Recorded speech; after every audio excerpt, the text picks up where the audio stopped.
Hello guys, আজকে আমরা যাচ্ছি কল্যাণপুর চার্চে মেলা দেখতে। এই কল্যাণপুর স্টেশন আমরা ক্রস করলাম। এই কল্যাণপুর চার্চে প্রত্যেক বছর 25শে ডিসেম্বর থেকে 1 জানুয়ারি অবধি মেলা অনুষ্ঠিত হয়। এই চার্চের ভেতরে আমরা প্রবেশ করলাম। ভেতরে ঢুকে আমরা দেখলাম অসম্ভব সুন্দরভাবে সাজানো আছে। আর এখানে যীশু খ্রিস্টের ছবির তলায় অসংখ্য মোমবাতি জ্বলছে। আর এখানে দেখলাম যীশু খ্রিস্টের জন্ম বৃত্তান্তটা।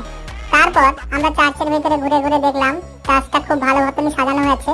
তারপর চার্চের বাইরে বেরিয়ে পড়লাম মেলার উদ্দেশ্যে। দেখলাম মেলা যাওয়ার রাস্তায় এরকম ভালো ভালো করে সিনারি দেখতে পেলাম।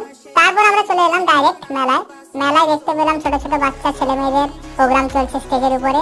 তারপর আমরা কিছুটা ঘোরাঘুরি করলাম মেলার মধ্যে। তারপরে দেখলাম একটা ছেলে কি যেন রিগের মতন কি একটা ফেলছে, তাই দেখে আমরাও ফেললাম। দেখলাম এটা আসলে লটারি খেলা, কিন্তু আমরা একটাও লটারি জিততে পারিনি।